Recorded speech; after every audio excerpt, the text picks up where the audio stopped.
Tennis balls are yellow. Everyone knows that, but they were not always yellow. For nearly 100 years, tennis balls were white, completely white. And the reason they changed color is one of the most fascinating stories in all of sports.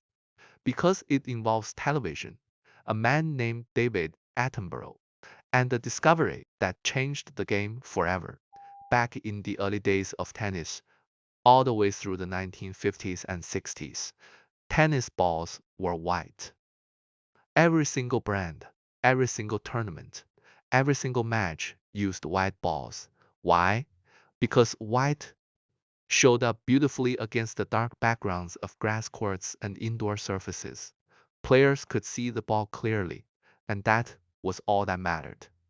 But then television changed everything. In the 1960s, color television started becoming mainstream, and broadcasters quickly realized they had a massive problem. White tennis balls were nearly invisible on color television. When a ball was hit hard across a grass court, viewers at home simply could not track it. The white ball blended into the white lines, the players' white clothing, and the bright court surface on their screens. Enter David Attenborough. Yes, the same David Attenborough who narrates nature documentaries. In the late 1960s, he was a controller at BBC Two, and he was responsible for bringing color broadcasting to the network. He saw the tennis ball problem firsthand and commissioned research to find a ball color that would be clearly visible on color television. The International Tennis Federation ran formal studies to solve this. They tested dozens of different colors under various lighting conditions and on different court surfaces. They filmed each color on early color television cameras and evaluated which ones were easiest to track on screen. The results were conclusive. A specific shade of fluorescent yellow, officially called optic yellow, was by far the most visible color on television. In 1972, the ETF officially approved yellow balls for professional play. Wimbledon, however, being Wimbledon, refused. They stuck with white balls until 1986, a full 14 years after the rest of the tennis world had moved on.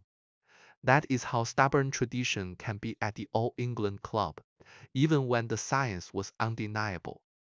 They held on to white balls for over a decade. When Wimbledon finally switched to yellow balls in 1986, it was not because they wanted to.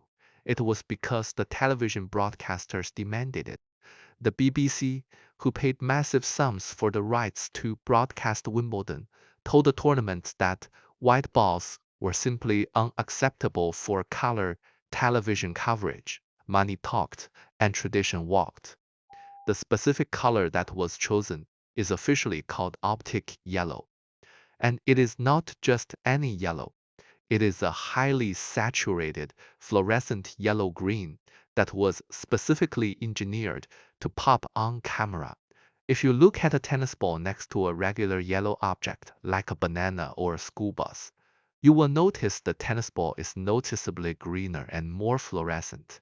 That is not an accident. It was literally designed for screens. But here is something most people do not know. Recreational players never actually had to switch. The ITF only mandated yellow balls for professional tournaments. At your local park or club, you can still legally play with white balls today. Some manufacturers still make them. They are just nearly impossible to find because the yellow ball became so iconic that nobody wants white ones anymore. And tennis is not the only sport that changed because of television. Cricket switched from red balls to white balls for one-day matches because red was hard to see on television against the green field.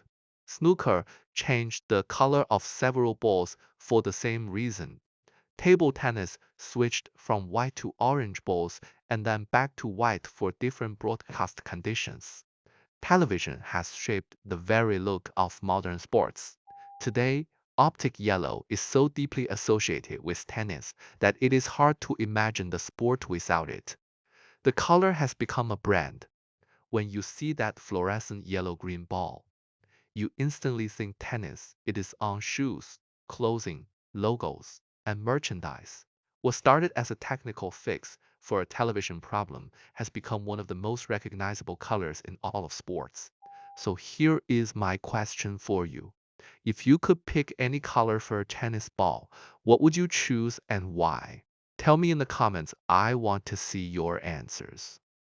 If you enjoyed this video, smash that subscribe button and hit like so you never miss another crazy tennis story.